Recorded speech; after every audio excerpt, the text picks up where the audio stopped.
Good morning, good afternoon, good evening, everyone. Namaste and a very warm welcome to all of you to the 27th Parliamentary Session of the World Teen Parliament.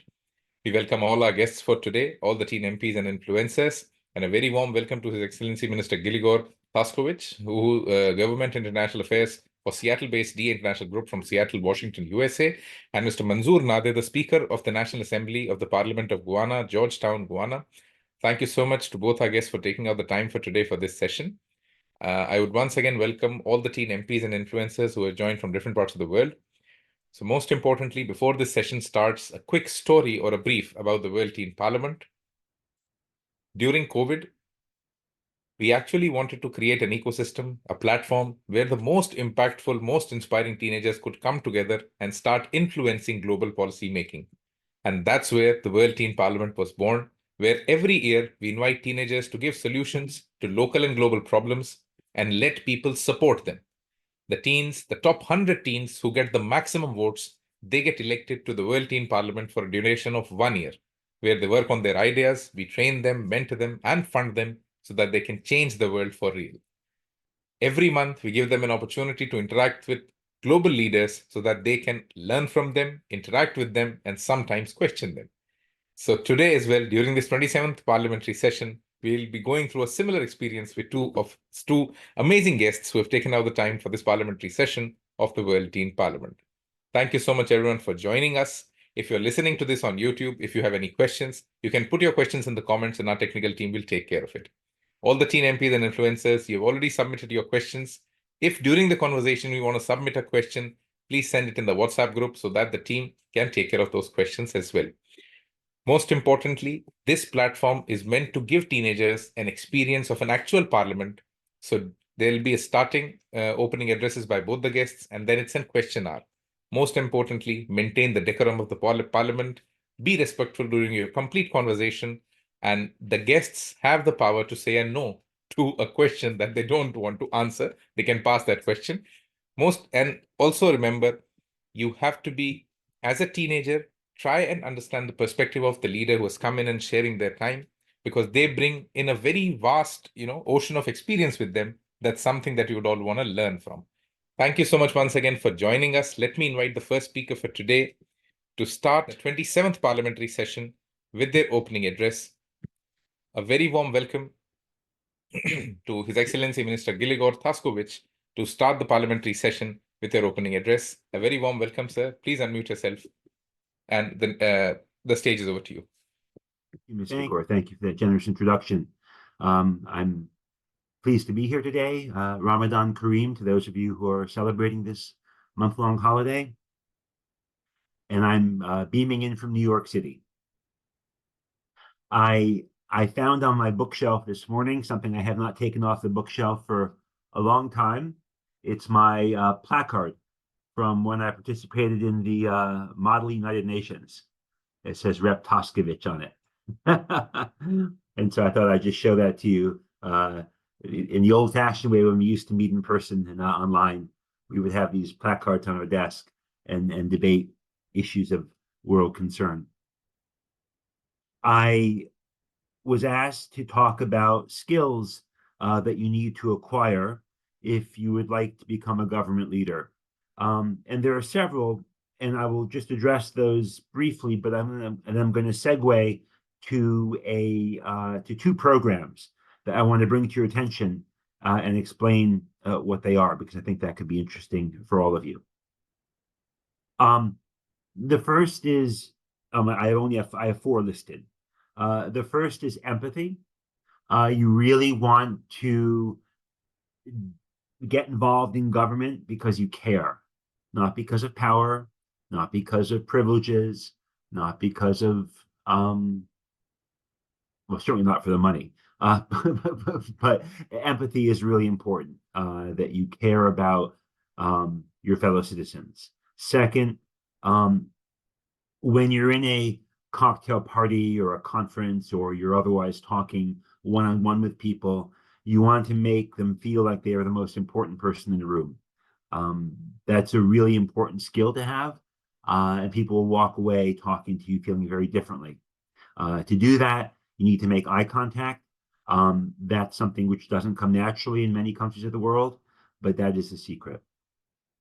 The third is perseverance.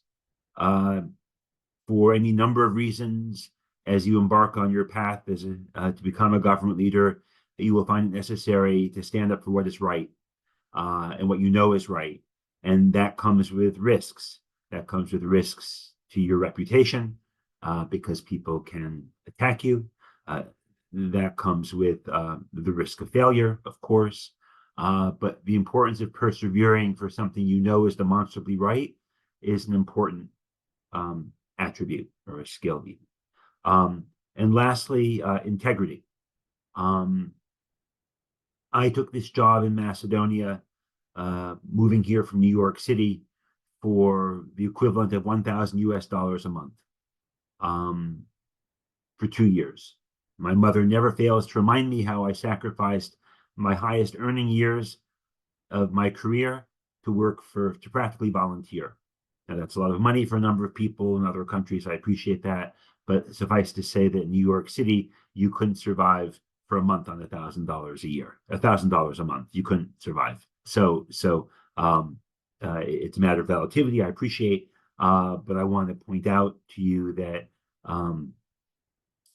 integrity. So in this particular case, what I'm referring to is the temptation to be corrupt, the temptation to do something under the table, the temptation to act inappropriately, right?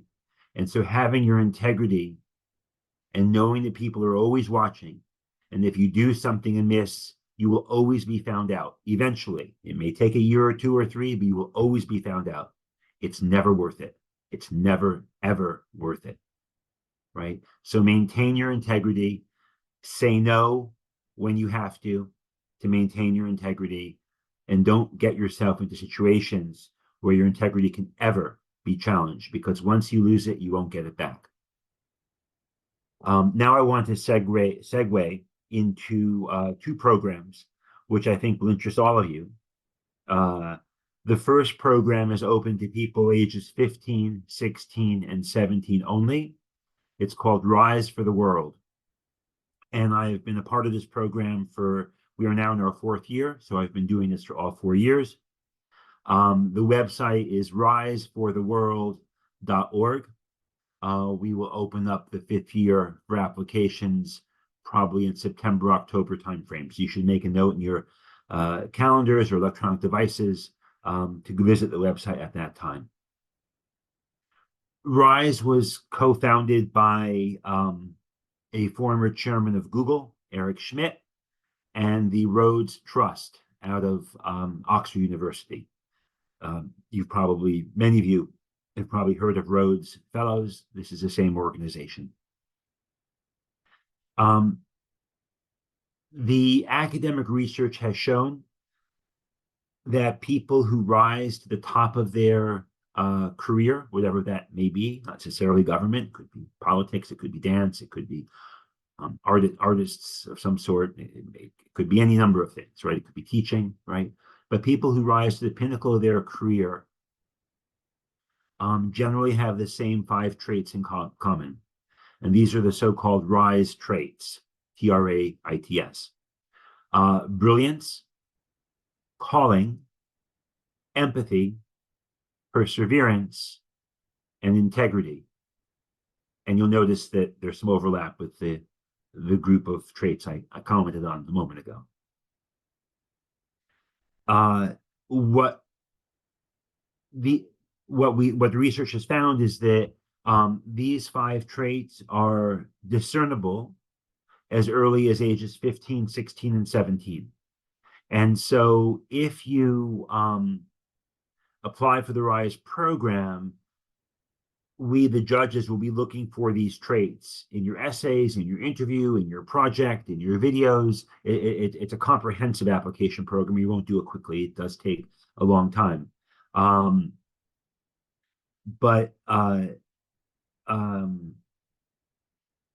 See what else I have here. Yeah, so that's really what I wanted to say about the RISE program.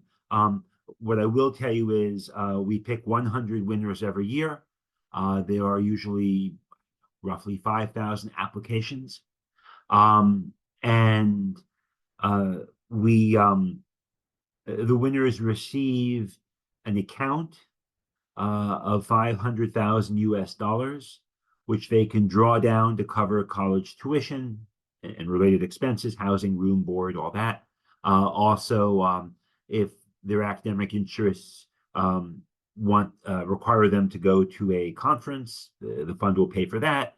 If they want to form a new company, the fund will give them venture capital. If they need certain technological equipment to accomplish some task, the fund will cover that. So you make applications to this fund, which is in your that you can draw down upon, and that's how it works. But the idea is that rather than wait until your late 50s or 60s to be at the top of your career, that if you don't have any financial constraints on you to be educated and to do great things in the world, that you can start being greater and more useful to the world at an earlier age, rather than after you've spent 10 years working in the local store to pay off your college debt, for example.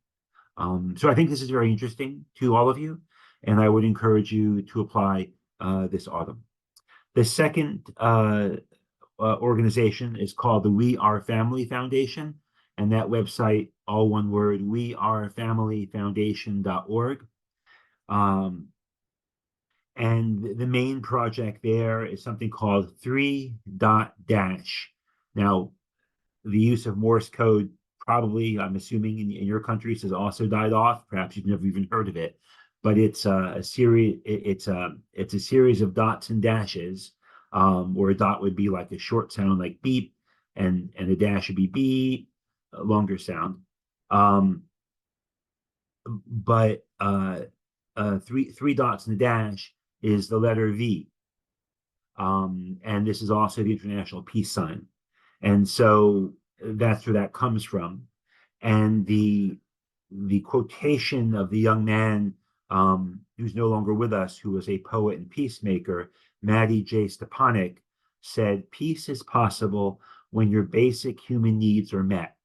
And those human needs have been defined as education, the environment, food, health, safety, shelter, and water.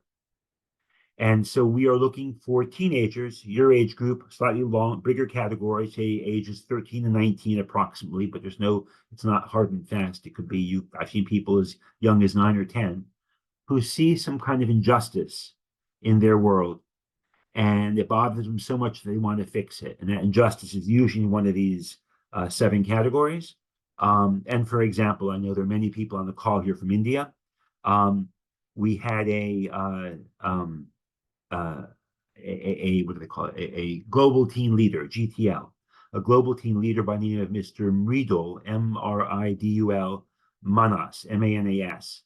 And he invented this SMS, text messaging application that covered the education and health sectors, that's been used now in the very downtrodden parts of Indian cities, let us say.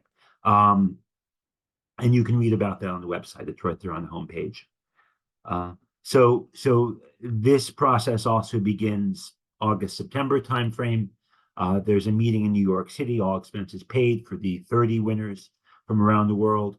And often it's the first time these 30 people have met with their own peers, people who feel the same way, because most people in their teenage years don't typically have a peer group to talk to about wanting to change the world. And so the chance that you can meet with 30 other people from around the world who are approximately your age, who are also changing the world in their own way, is an amazingly powerful experience. So that's really what I wanted to say this morning. And thank you for the opportunity to address you. Thank you so much, Minister, for sharing these 2 amazing programs with all the teenagers, the RISE program, and we are the Family Foundation. I would request all the teen MPs and influencers to please go check out the website, check out the kind of initiatives, check out the kind of past winners, because this application process will not only be an experience for you to learn, it will also give you the kind of benchmarks that the world currently has, the kind of teenagers who are doing great work across the globe. Thank you so much, sir. Let me invite the next speaker for today for the opening address. A very warm welcome to Mr. Manzoor Nadir, the Speaker of the National Assembly the Parliament of Guyana, Georgetown, Guyana. Sir, over to you to give the opening address for this 27th Parliamentary Session of the World Teen Parliament. A very warm welcome. Please unmute yourself and over to you.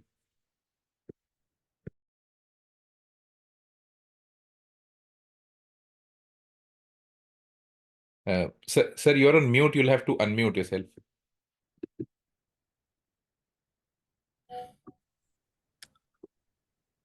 Thank you very much, Mr. Gaur. My greetings to the Honorable Minister Gilgore for his very insightful presentation, and my greetings to all of your participants. First, Ramadan Kareem to the Muslim community, and Happy Easter for all those who are celebrating the birth of Christ. In Guyana, we have a small country of 800,000 people. It's multi-religious, and national holidays are given to all three of the major religions: the Hindus, the Muslims, and the Christians. Hindus get Diwali and Pagwa. We've just celebrated Pagwa, and happy Pagwa to the Hindu community belatedly. We celebrate Easter and Christmas for the Christians, and we celebrate Yawm al-Nabi and Eid al-Adha for the Muslim communities, just for some information. It's an honor for me to be invited to address this gathering, a gathering which I have been involved with in terms of young people all my life. And so we are here today to make beautiful phrases and sentences about how important it is to have youth voice be expressed and be heard. We are here today, all dressed up, feeling very important, very proud, and very significant, because we are at the table, and we're not just another horse in the stable. We can tap ourselves on the shoulders and congratulate each other, because for the two above, and what is very true, today is a day of change in all of your lives. While Minister Gilgore mentioned some very good global principles under which you need to operate, I will deal more in the individualistic nature of the effort which you have to make.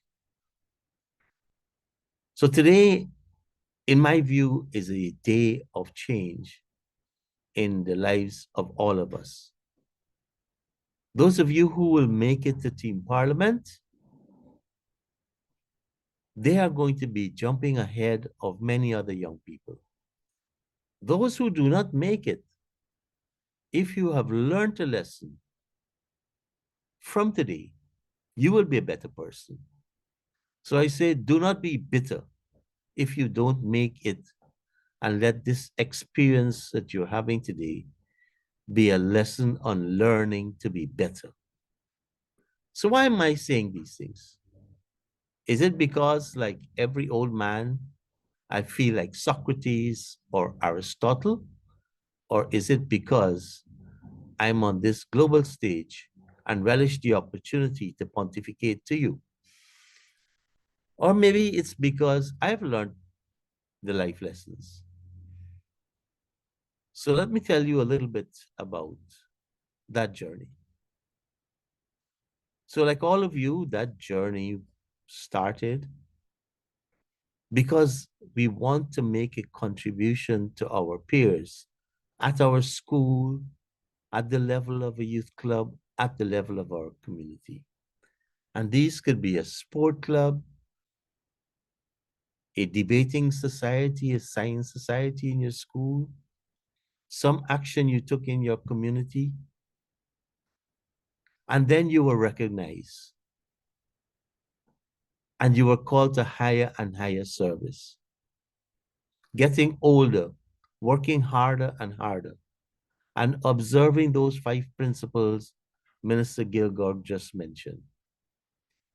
I want to add being a team player also, listening to others, respectful of collective decisions, and coming full circle. You will come as you get like Minister Gilgore and myself, you will come full circle to share all of these wonderful experiences that you have.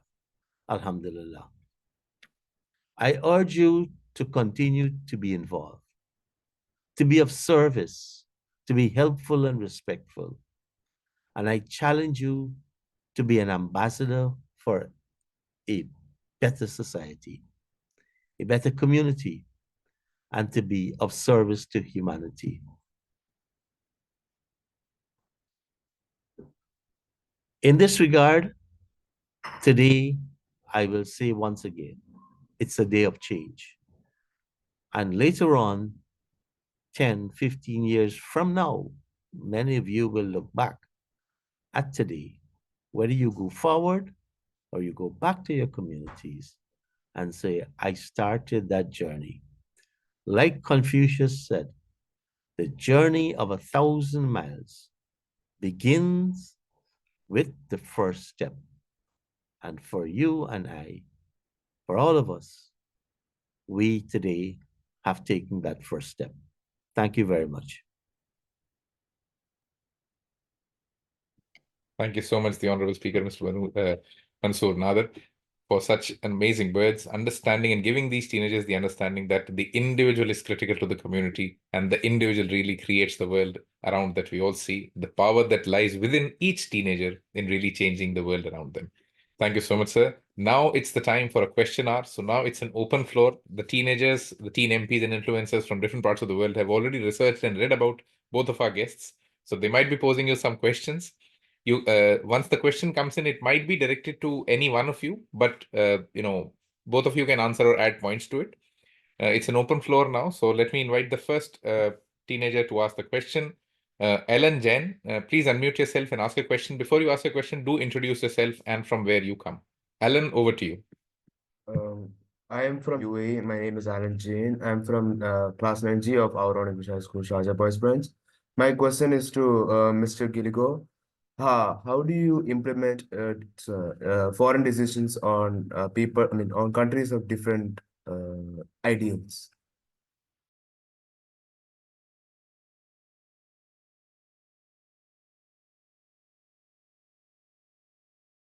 I'm sorry, could you please repeat your question? I didn't quite catch that. How do you implement laws on the nations which have different ideals compared to, how do I implement laws in nations that have different ideals? Yes. I mean, I didn't have much to do with law creation. I did have my hands in a few things when I was minister. I was a minister for foreign direct investment in aviation. So my job was to attract inward investment into the third poorest country on the European continent, and then to run its aviation infrastructure. That is by establishing bilateral treaties with other countries and other airlines and creating new routes and renovating the airports and stuff like this. But the only thing that comes close to what you're talking about was my initiative in, what was it, 2007, to mandate that English be taught for all 4 years of high school. That had not been the case in the country previously. And in order to not be the third poorest country on the European continent, having everyone speak English at the high school level is critical. And so I introduced, with the Minister of Education, or co-introduced legislation that changed the law in that respect. But that's the only thing that really comes to mind, and I'm not sure if that's what you had in mind. So perhaps feel free to have a follow-up question. Thank you, sir. It answered the question. Okay, good. The next question comes from Kanak Tiwari. Kanak Tiwari, over to you. Please introduce yourself first before asking the question. Yes. A very warm evening to all of you present. I am Kanak Tiwari, a member of the first Parliament from Uttar Pradesh, India. My question is for Mr. Nadir. As Speaker of the National recently, Guyana, could you one innovative initiative you have introduced to foster greater public engagement with parliamentary in Georgetown? The question is for Mr. Manzoor Nadir. I think there was some internet issue, Kanak, so I'll repeat your question for Mr. Manzoor Nadir. The question is, sir, that as a Speaker of the National Assembly in Guyana, could you share one innovative initiative that you might have introduced to foster greater public engagement with parliamentary proceedings in Georgetown, so that more public could get involved in how the parliament is operating in Guyana? Or what initiatives do you do to make the parliament more open to people and people's opinions? Okay, we have introduced a number of them. And one of the ones that I'm very proud of is the engagement with young people. So when I became speaker, I introduced a national speakers youth debating competition. And so that was to help bring young people closer to the parliament. So the issue is youth participation. And so we have many different what we call regions of the country. And we are lucky that we have the internet. So we do these competitions online, and there are sometimes over 50 youth groups representing in excess of 500 young people. And then their school, their class, and their community joins in. And so that way, they learn a lot about parliament, they learn about current affairs, they learn about international affairs. And what I started doing, I chaired the sessions myself. These debates, I chaired myself. And they're available on YouTube. If you go on YouTube, you'll find some of these sessions. So I'm very proud of that particular initiative, which has brought a lot of young people closer to Parliament. In addition, focusing again on young people, what another one of these initiatives that I have introduced is school children visiting the Parliament. And so throughout the year, and especially in May, we have thousands of young people physically coming to Parliament. And at those sessions, we engage them, kids as young as 6 years old, all the way to secondary school. We bring them to Parliament. So we don't make Parliament a mystery, a superstructure, an untouchable. We bring them inside. They sit in the chamber, they sit in the chair of the speaker, they touch and feel people. And this way, they are stimulated to do something and always keep Parliament in their minds. Thank you. That was a satisfying answer. Thank you, sir.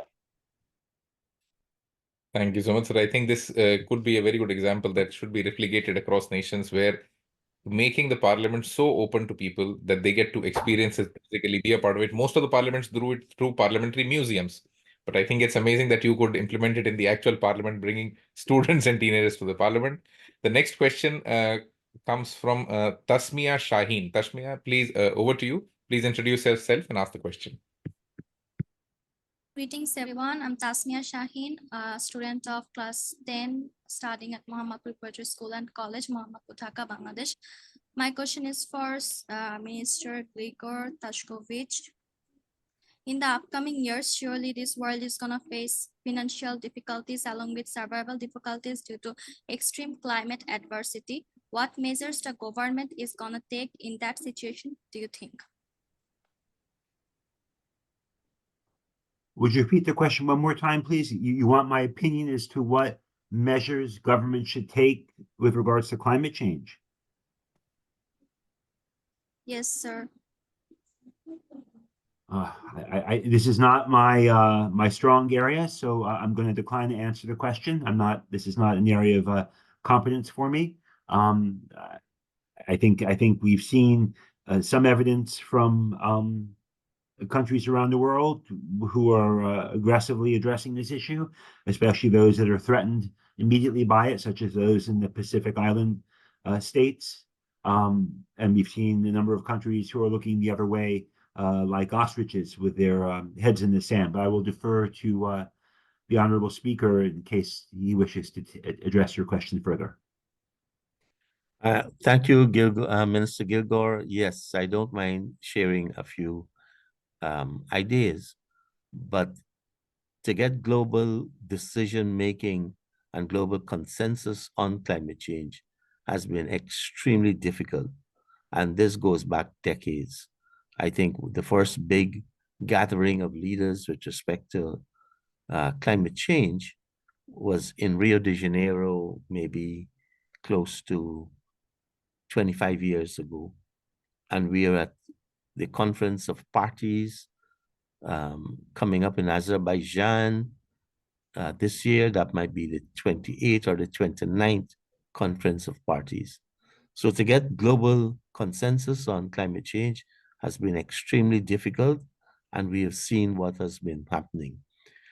Almost in every fora I am involved in, be it the Interparliamentary Union, the parliaments of Latin America, the parliaments of the Caribbean, climate change has been an issue which is very vigorously debated at the United Nations also. So it's going to require people like you, young people, to make a difference. And remember, global change starts with local action. An example of how the climate is changing and how it impacts on us. We are thousands of miles across the Atlantic Ocean from Africa. So Guyana sits on the northern coast of South America. Yet, the dust from the Sahara Desert comes across this vast ocean, and it is deposited in the Amazon jungle. Guyana is one of 9 countries that share the Amazon rainforest. And the Amazon rainforest is considered the lungs of the earth. My country has positive forest growth, with over 82% of my country covered by Amazon forest. Now, this dust that comes from the Amazon comes every year and is deposited, and that dust helps to fertilize the Amazon. This year, in January, the dust coming from the Amazon was so plentiful that you could literally see it at the local level. The entire country was blanketed. Another practical example of climate change is the city of Georgetown, where I live, and the capital of my country, is 6 feet below sea level. And 15 years ago, we have a sea, we call it a seawall, it's a sea defense that protects the city. And a few years ago, we had to raise that 1 meter because of the overtopping of the Atlantic Ocean. So those who, as Minister Gilgore said, will stick their heads in the sand and not accept our countries, excuse me, are seeing this and feeling it. Not at the moment, but we started a while ago. As I speak, we are in a drought where it's very dry, bone dry, the earth is cracked like the desert. But fortunately for us, we are fed by rivers coming out of the Amazon. So for the time being, we are not, like many other countries, in urgent threat of having potable water. But for farming, that's been a big problem. So I ask that you continue to work hard with changing at the community level. And though our country has positive forest growth and we will be carbon neutral in spite of being an oil producing country now, we're still engaged in actions to limit our carbon footprint at the local level. We have about 200,000 customers pulling electricity from the grid, and already close to 5,000 of them are on solar and sending and selling power back to the power company. Thank you. Thank you so much, Mr. Manzoor Nadir. I think Tasmiya missed a part of her question that was directed to Minister Gilligor, where his expertise really comes in. She also talked about that a lot of small countries face a lot of financial difficulties. And what strategies should countries be taking to financially strengthen their economies? Since you have worked with getting in foreign investments in Macedonia, what steps do you think every country should be looking at when their size is small and they want to grow their economy? What steps, basic steps, a country should be taking, or what should the policy makers be thinking towards? Well, I guess one issue that makes us a poor country is the fact that we're landlocked. So there's no question that having access to the sea is a critical development issue. The second part of your question involves you want to know what your skill sets are, what do you do best, and you want to develop those. And so, for example, we looked around and said we wanted to focus on automotive parts, right? And the reason is because over the last, at that point, 20 years, the automotive sector had moved from Italy to Slovakia to Romania and ultimately to Macedonia and Serbia in search of low-cost, educated labor that could keep the costs down and keep the part manufacturers competitive for the global automotive industry sector. So there's part of that, and then also let's see, you want to invest in infrastructure.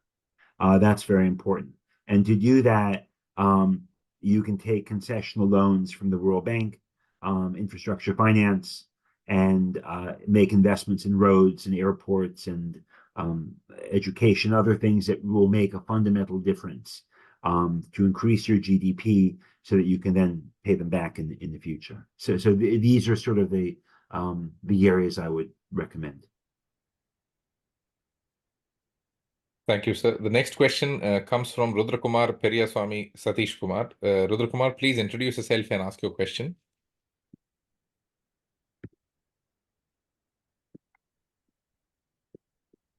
Good morning, respected people. People. My name is Rudrakumar. I'm from Sharjah, UAE. My question is,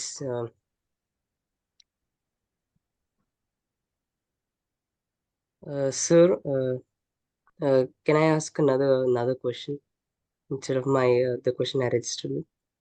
I would No, really you'll have to. like to ask. No, the question, you can only ask the question that you submitted.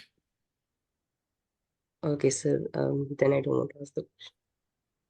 So I'll ask the question that you had asked and submitted to us. It's for Mr. Manzoor Nadir, that as a Speaker of the National Assembly, what powers do you get to influence the decisions of all the policymakers?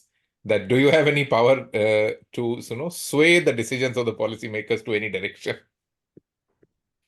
Okay, we are coming from the British parliamentary system, and policies are made by the government and by the members of parliament.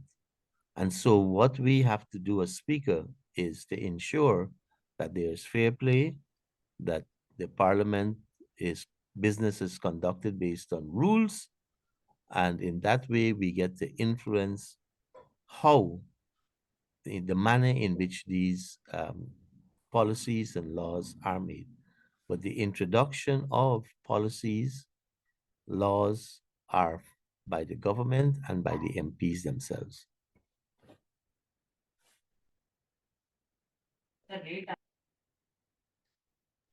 The next question comes from MP Thakur Rudra Pratap Singh. Greetings to all respected guests for the session, esteemed colleagues, and everyone watching. I am Thakur Rudra Pratap Singh, an MP at the 3rd World Teen Parliament from Stonebridge International School, Uttarakhand, India. I am deeply honored and obliged to pose a question that resonates with our collective quest for social equity. In today's dynamic world, the engagement of teenagers in policy-making process holds immense potential for fostering inclusive societies. As we strive for equal opportunities for all, especially for the marginalized communities, the question arises, what pivotal role should teenagers assume in shaping policies to ensure equitable access for backward classes? With this in mind, I turn to HE Minister Gligor Tashkovich for his invaluable insights on this critical matter. Please guide me, sir.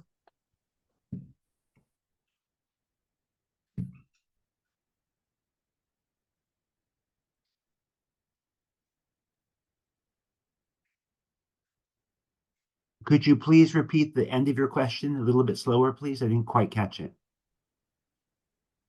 Sure, sir. Actually, my question is, as we strive for equal opportunities for all, especially for marginalized communities, what pivotal role should teenagers assume in shaping policies to ensure equitable access for backward classes?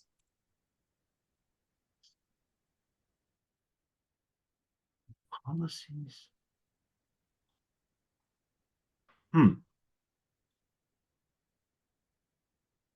I'm still not sure I'm following the question.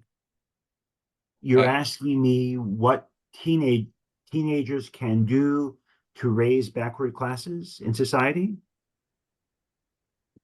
Yes, sir. I see. Okay. So, for example, it's a very small example, but it's an example nonetheless. I was the first minister in the government of the Republic of Macedonia, now called North Macedonia, that had a multi-ethnic cabinet in the history of the country. Typically, if you were an ethnic Macedonian, you only had ethnic Macedonian staff. If you were ethnic Albanian, you had an ethnic Albanian staff. If you were ethnic Turkish, you had ethnic Turkish staff. But I had Vlach, Serb, Macedonian, Roma, Macedonian, of course, Albanian. I had everybody represented in my cabinet. And they were all in their 20s. And I was very proud of the fact that I was able to create a culture where they worked together and handed off projects to each other on the fly and worked as a real team together to get the job done. It was one of my biggest sources of pride. And so you need to create, I guess, as I think about this as I'm talking, you need to create role models within these lower classes that people can look up to, and there needs to be a ladder of sorts, maybe even a defined ladder. It needs to be a way that people can climb up, right? You can't sort of have gotten lucky and gotten out of there and then pull the ladder up after you, right? You need to be able to keep the ladder down and maybe put it in cement, but there needs to be a mechanism by which others can follow you. And that may be as simple as access to higher education or better education. It may be access to scientific labs that maybe are only available to people in wealthy communities, but not people in poor communities, because maybe this person wants to become a scientist or is intrigued by something scientific, but doesn't have access to those materials to do that research and to learn. So those are my initial thoughts on the question.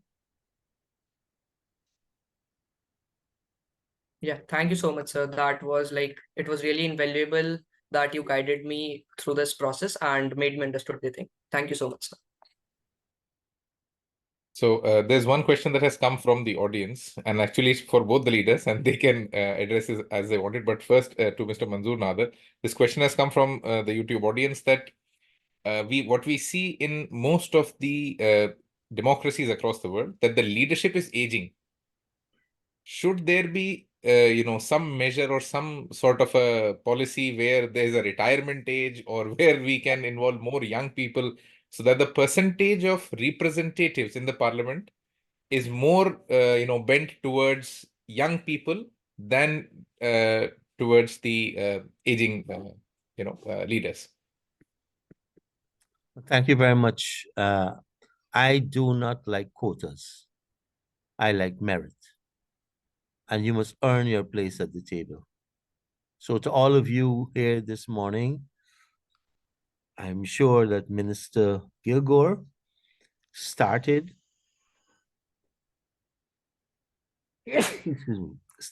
by working hard, as he said, sticking with it, ensuring his integrity, being very principled,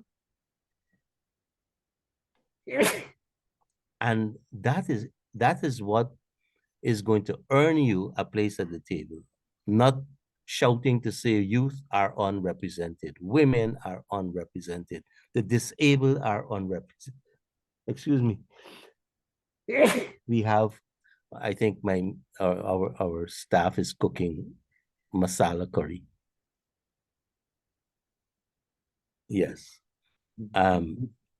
So what we have to do is to earn our place at the table. Guyana has a unique, and I wouldn't say most people. I think people are judging age leadership based on the Biden-Trump standoff that's going to happen in a few months. But in my country, over the past 20 years, we have had younger presidents and leaders. I might be one of the oldest persons in parliament right now, but our president is 44 years. He became president at 40. The previous president we had, Mr. Jagdeo, became president in his 30s.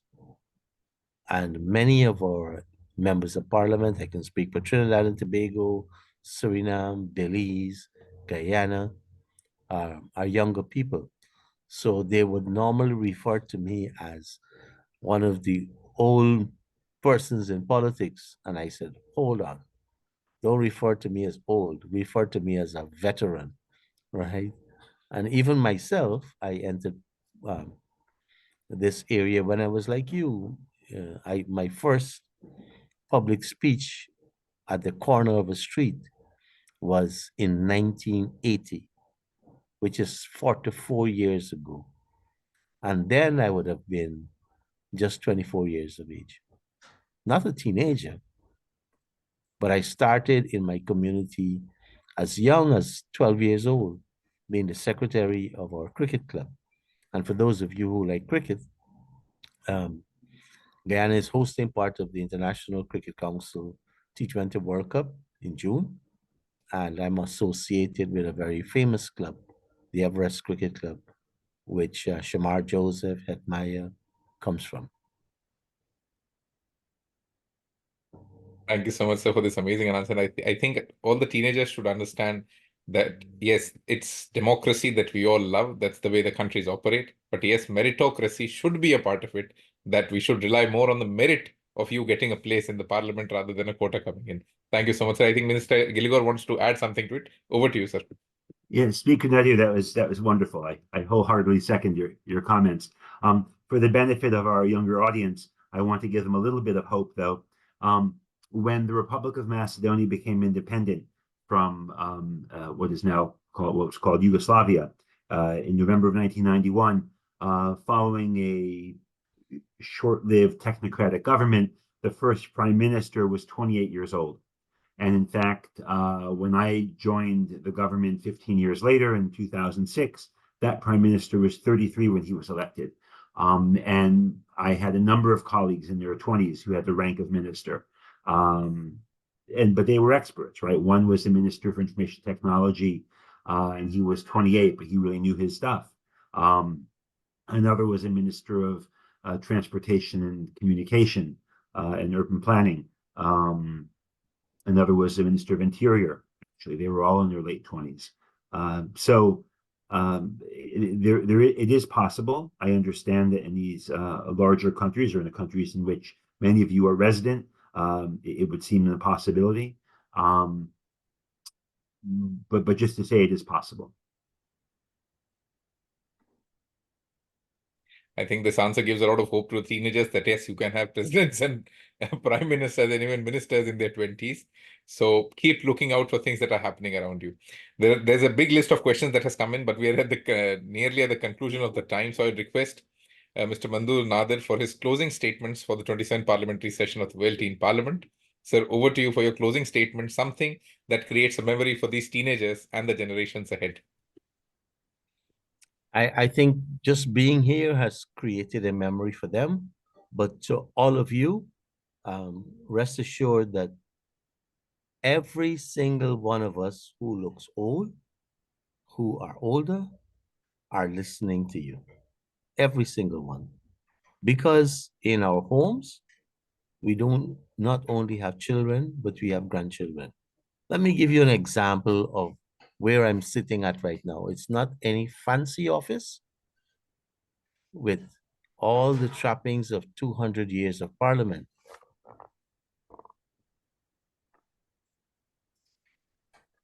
So this is a dining table, which is the desk of my 11-year-old grandson. That last evening, we just finished doing some past exams for the 11 plus exams. All of you have the same system where these kids, to move from primary school to secondary school in the top schools, the kids have to study a lot. So this is our home. And in our home, we have teenagers. I have, like all of you, I have a teenage grandson who's locked away in his room with his video games. But he's doing his work. And from a lesson from him. So he is third year, pursuing a degree in biology. He already has a diploma. Third year, 18 years. He does his university classes, but we allow him to experience his own dreams, not to shape those. We can guide and ask him to continue to maintain the principles that Minister Gilgore mentioned. But in the end, the answers are in your hands, not your parents or grandparents. The answers for humanity and yourself, those answers are in your own hands. And I wish you all the best in your endeavors. And I know the mere fact that you are here today, that you've already started on this journey of making a better world for humanity. Congratulations to all of you. Congratulations to Daksh Gaur, and congratulations to my colleague Gilgore. Have a great rest of the day. Thank you so much, Manzoor sir. I would request the closing statement from Mr. Gligor. I don't think I can improve on the speaker's statement. That was really spectacular. I'm happy to take other questions, or I can just ramble a few minutes on some other thoughts I have. So up to you. It's a closing statement, and then we'll be going towards closing the parliamentary session. So you can give your closing statements. Okay, fine. I wanted, in the context of something that came up earlier, that the speaker addressed, about integrity. I want to tell this story about in August of 2006, when I was being confirmed for Parliament. And the speaker has, I'm sure, been through this numerous times in his career. The incoming government, which has just won a parliamentary election, and the nominal or designated prime minister is a president of the party that has put together, if necessary, a coalition, if not outright. He controls more than half of the incoming sitting parliamentary members. we showed up. It was a 2-day confirmation hearing. We showed up, and because almost everybody else in this new government had been involved in government for some years, some of them had treaded, let us say, closer to a gray area of ethical behavior. Whether they crossed or not is not for me to say, but they were perceived to have crossed it. And so, as part of the confirmation hearing, the outgoing government was attacking the proposed ministers of the new government and making allegations, true or false, I'm not to say, but it wasn't pretty, let us say. And they were doing this to everybody, right? And I'm waiting first day, second day, and no one is attacking me. And I hadn't done anything, and I knew I hadn't done anything. So that's what was so amusing about this. I kind of wondered what they were going to say about me when there was no evidence of my doing wrong in any remote interpretation of anything I've been involved in. And just to give you some ideas, I brought in British Airways to provide the first nonstop service from London, Gatwick to Skopje, the capital of Macedonia. I brought in Western Union money transfer, which allowed people to send money home from the diaspora where that had not been possible before because the banking system was not hooked up to the world SWIFT network. I brought in telecom companies so they could make international phone calls. I mean, I've done a lot of things, mostly for the good of the people, not because it made me even a penny of money. But nonetheless, it was all sort of good works, if you will. And so when they got to me on the end of this list of whatever it was, 24, 25 ministers, the outgoing prime minister stood up and started attacking me. But he was literally lying, and he couldn't keep a straight face.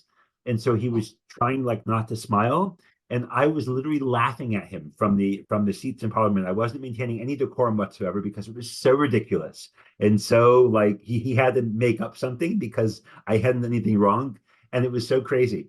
And so I just remember that being particularly funny. I mean, I could have taken great offense, of course, but I decided to laugh at him instead. Thank you so much.